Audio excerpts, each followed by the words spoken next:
Welcome to episode 108 of Pink's Picks Book Recs, commentary from a retired high school English teacher.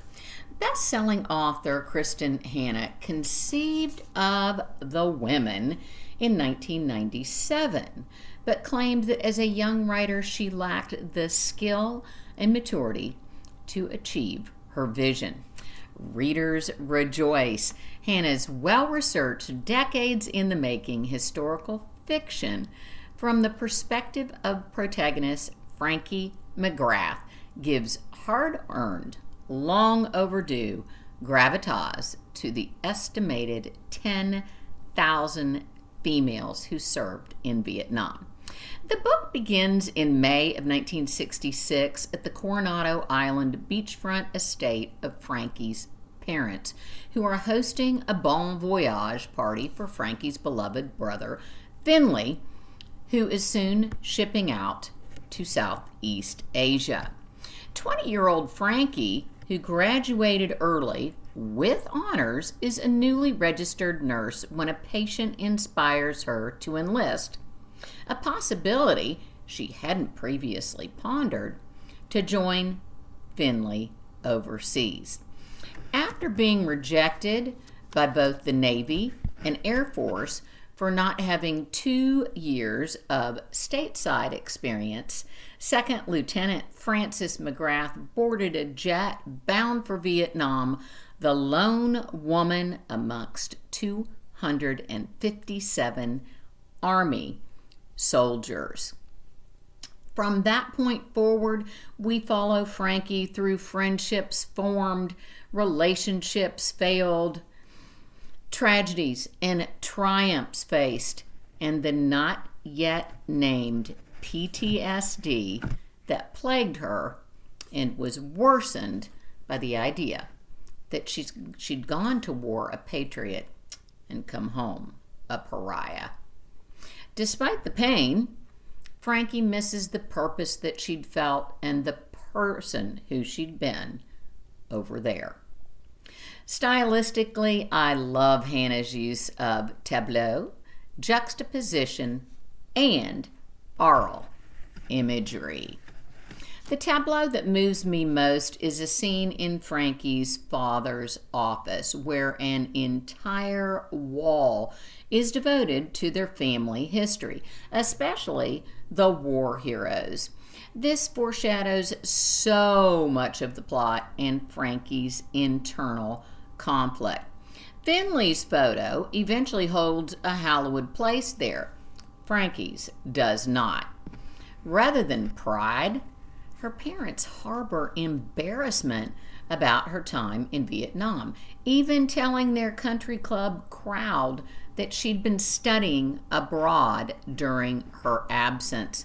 The invalidation from strangers and, ironically, the VA is bad enough, but from her family is gut-wrenching.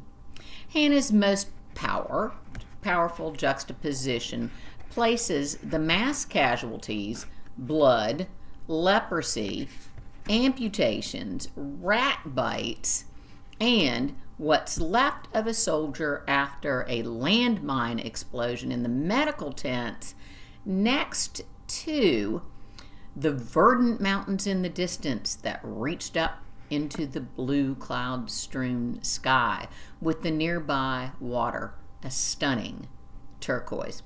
I love the symbolism here of how closely beauty, blight, and brutality coexist.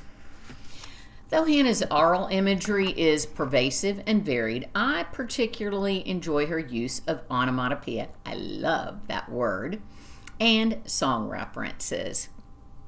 The ventilators in the surgical tent, whoosh and thunk, the mortar pop, pop, pops, the monsoon rain drip, drip, drips, jet engines hum, and helicopter rotors thwop.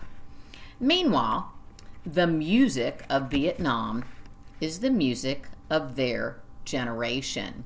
Abroad at the 36th Evac Hospital and at home, the sounds of the Doors, Van Morrison, Percy Sledge, The Turtles, John Denver, Jimi Hendrix, The Grateful Dead, The Animals, The Beatles, Creedence Clearwater Revival, Steppenwolf, Cream, The Beach Boys, Don McLean, The Moody Blues, Janis Joplin, Roberta Flack, and Tony Orlando and Dawn speak to Frankie.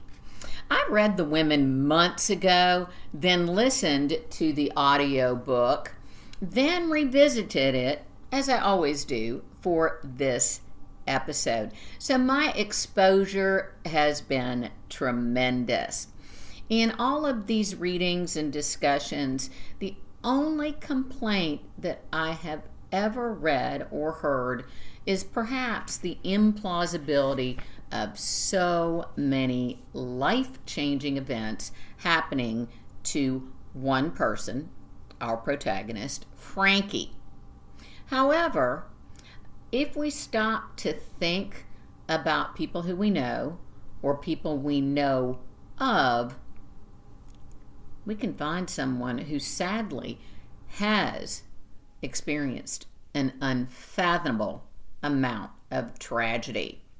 So, with that, Kristin Hannah can always be relied upon to produce a well-written, highly readable story.